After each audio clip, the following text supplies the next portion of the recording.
திரைப்படம் ரொம்ப முக்கியமான திரைப்படம். அப்பா வந்திருக்காரு, கங்கமன் அப்பா. நான் அவர் தான் ரீசெண்டாக அவர் கூட இருந்து ஒரு ஒரு முழு நாள் அவர் கூட இருந்த ஒரு பேரனுபவம் எனக்கு கிடச்சிது. ஒரு பெரிய polymath. I think name anything in cinema I would have done. அவருடைய நட்பு கிடச்சது எனக்கு பெரிய இந்த இயற்கை எனக்கு கொடுத்த வாரம்னு நினைக்கிறேன். அப்போ இங்கே பேசும்போது ப்ரொடியூசர் சார் பேசினார். ஒரு நாள் மனநல மருத்துவராக பேசினார். ஒரு கதாசிரியனும் ஒரு சமூகத்தின் மனநல மருத்துவம் தான். ஒரு சினிமா எதுக்கு பார்க்குறோம் அப்படின்னா, ஒரு நல்ல ஃபில்ம் மேக்கர் ஒரு நல்ல கதை ஒரு தெரப்பி. கதைகள் எதுக்காக சொல்லப்படுது அப்படின்னா, ஒரு சமூகத்திற்கு தெரப்பி. எப்படி இருக்கணும், எப்படி இருக்கக்கூடாது, எப்படி வாழணும், எப்படி பிரச்சனைகள் வரும்போது அதில் கலந்து வரணும் அப்படின்றத ஒரு சமூகத்திற்காக ஒரு எழுத்தாளன் தன் வாழ்நாளை மறந்து யோசிச்சுக்கிட்டே இருக்கான். எப்படி இருக்கணும் அப்படின்ற ஒரு விஷயம், அதுதான் கதாசிரியம். அவங்க கூட இருக்க அசிஸ்டன்ட் டைரக்டர் எல்லாமே. அதுக்கப்புறம் அந்த சினிமா, அது ஆர்ட். அதுக்கப்புறம் சினிமா போன்ற இல்லை லால்குடி சிவாஜி இளையராஜா போல், அல்லது சீகர் பிரசாத் போல், இளையராஜா போல் ஒரு டெக்னீஷியன்ட்ட கொடுக்குறோம். அந்த செகண்ட் அந்த ட்ரையாங்கிளுடைய பக்கம் கிராஃப்ட். எல்லாரும் செத்து போயிட்டாங்க. ஆக்சுவலாக எங்கள் சீமானவன் கூட அப்படி தான். ஒரு பெரிய கிழவன் தான். ரொம்ப நீங்கள் ஆனால் நீங்கள் பெண்ணாக பிறந்தாலும் நீங்கள் அழகாக தானே இருந்திருப்பீங்க. அப்புறம் அவன் உங்கள் அழகை பார்க்காட்டாலும் நீங்கள் பேச்சு வன்மை இருக்குல்ல, அதில் அவன் மயங்கி ஒரு 20 பேர் பின்னாடியே தான் வந்திருப்பாங்க சீமான் தான். ஸோ அதனால் நீங்கள் நெகட்டிவாக ஃபீல் பண்ணாதீங்க. ஆக்சுவலாக ஸோ இந்த மேடை ரொம்ப அழகாக இருக்குது.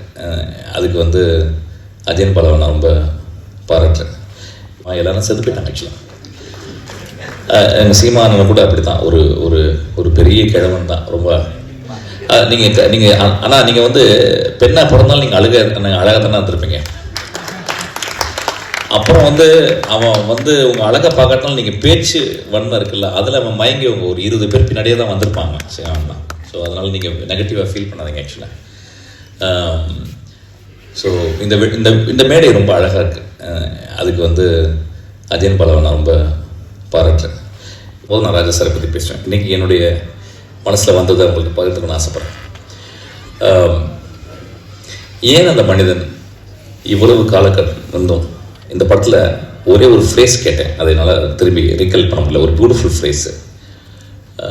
அந்த ஃப்ரேஸ் எப்படி அவனால் க்ரியேட் பண்ண முடியுது? 50 வருஷம் ஒரு இசையமைப்பாளர் 5 படம் பண்ணிட்டாவே உள்ளே இருக்க எல்லாத்தையும் எக்ஸாஸ்ட் ஆகிடுது, இல்லாமல் போயிடுது, ட்ரை ஆகிடுது. ஒரு 50-55 வருடங்கள். ஆனால் ஆக்சுவலாக அவர் ஒர்க் பண்ண ஆரம்பிச்சது 70 வருடங்கள். ஒரு 70 வருடங்களாக ஒரு மனிதனுக்கு அந்த கேணி ஏன் வற்றவே இல்லை, அந்த ஊற்று எப்படி வற்றவே இல்லைன்னா ரொம்ப ஆச்சரியமாக இருக்குது. there are 2 ways of film great composers இருக்காங்க. எப்படின்னா ஹார்ட் ஒர்க் பண்ணிகிட்டே இருக்கிறது, அதுக்கப்புறம் இன்ஹரண்ட்டாகவே அவங்களுக்கு ஒரு அஃபினிட்டி டுவர்ட்ஸ் கிரேட்டர் ஆர்ட் இருக்கும். அந்த மாதிரி பார்த்தீங்கன்னா ஷோஸ்டாகோவிச், நான் படித்ததுன்னு நான் கேட்டதில் Shostakovich, Beethoven primarily, Bach, Mozart, Schubert, Rachmaninoff அவங்களாம். அவங்கள என்ன பார்த்தீங்கன்னா inspirations bent towards art, 24/7 thinking about music. அதுக்கப்புறம் அவங்க ப்ராக்டிஸு. அவர் கை சோஃபா மேலே வச்சுருப்பாங்க, அந்த கையை மட்டும் வீடியோ எடுத்துக்கிறேன் அப்படின்னா அவனுக்கு புரியல. அவர் படம் பார்த்துட்டே இருக்காரு. ராஜா சார் உட்காந்து படம் பார்த்துருக்காரு. என் தம்பி பின்னாடி உட்காந்து வீடியோ எடுக்கிறான். ஒரு 10 இடத்துல அவர் கை அப்படி இருந்துச்சு. அது என்னென்னா அவர் கீ கண்டுபிடிக்கிறார் 10 இடத்துக்கு. அப்போ நான் சொன்னேன் தம்பிட்டு, இந்த படத்தில் எக்ஸ்ட்ரானரி மியூசிக் இருக்குன்னு. அவனுக்கு ஒன்றுமே புரியல. அப்புறம் நான் வந்தேன், அவன் ஃபோன் பண்ணார். என்னடா இப்படி பண்ணி வச்சுருக்க, ஒரு மாதிரி இப்படி ஒரு குழப்பம் பண்ணி வச்சுருக்க, நல்லா இருக்குடா, புதுசாக இருக்குது. சரி, எனக்கு ரொம்ப வேலை கொடுத்துருக்கு அப்படின்னு சொல்லிட்டு இப்படி திரும்புகிறாரு. நான் வீடியோவில் பார்க்குறேன், இப்படி திரும்புகிறாரு. திரும்பிட்டு போனவர் பின்னாடி ஒரு கை இருக்குது, ரைட் கை என்னது இப்படி ஆட்டுறாரு. எனக்கு தெரிஞ்சு ஒரு கம்போஷன் உருவாயிருச்சுன்னு சொல்லிட்டு. What I'm trying to say that man, எனக்கு நான் 100 வயசு வாழணும்னா அது தேவையில்லை நினைக்கிறேன். 25 வருஷத்துக்கு பிடிங்க அவர் கொடுத்துடலான்னு நான் கேட்குறேன். Thank you so much. நம்ம ஷார்ட்டாக தான் பேசணும்னு நினைக்கிறேன், ஏன்னா திரையரங்கு ஷோ ஆரம்பிக்கணும்.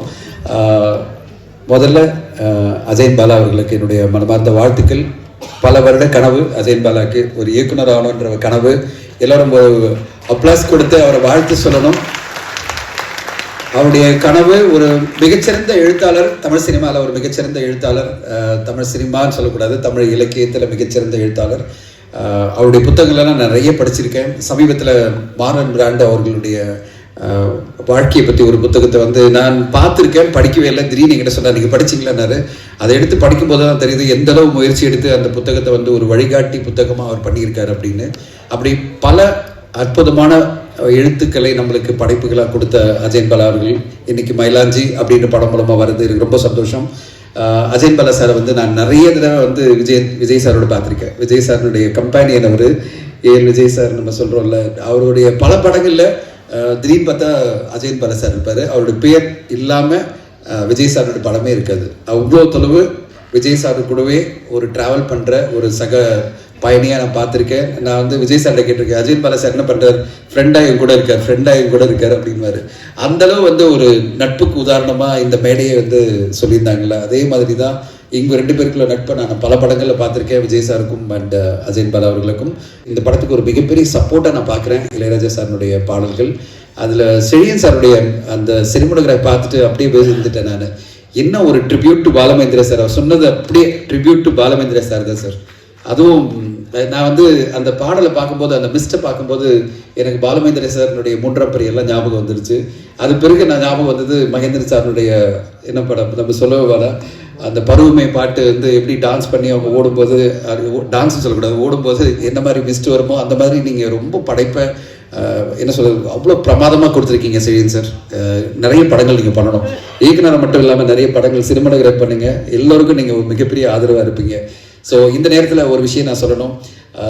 அரசியல் துறையில் இவ்வளோ பிஸியாக இருக்கிற நம்முடைய சீமா சார் வந்து பார்த்தீங்கன்னா பல படங்களுக்கு சப்போர்ட்டாக இருக்கார். நீங்கள் சொல்கிற ஒவ்வொரு கருத்துமே ஒவ்வொரு படத்துக்கும் மிகப்பெரிய ப்ளஸ்ஸாக மாறுது.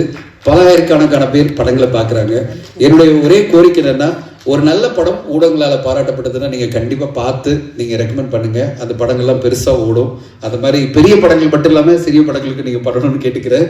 ஏன்னா இன்னைக்கு பார்த்தீங்கன்னா தமிழ் சினிமா எப்படிப்பட்ட ஒரு சூழ்நிலை இருக்குன்னா, வாரம் 6 படம் 8 படம் வெளியாகி அடுத்த 2 நாள்லேயே காணாமல் போகிற ஒரு சுச்சுவேஷனில் சிறு பட்ஜெட் படங்களுக்கு நீங்கள் டைம் கிடைக்கும்போது அந்த சிறு பட்ஜெட் படத்தை இன்னைக்கு பார்த்தீங்கன்னா மருதன் அப்படின்ற படத்தை பல பேர் அப்ரிஷியேட் பண்ணிட்டு இருக்காங்க, விதாத் அவர்கள் நடிப்பில்.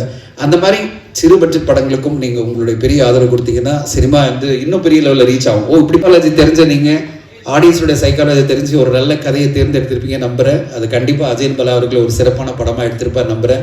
ஒரு பெரிய வெற்றி அடையணும், இந்த படக்குழுவுக்கு ஒரு வெற்றி அடையணும். அண்ட் பர்டிகுலராக ஆடியன்ஸ் வந்து இந்த படத்தை வந்து திரையரங்களை பார்த்து செலிப்ரேட் பண்ணணும்னு நான் கேட்டுக்கிறேன்.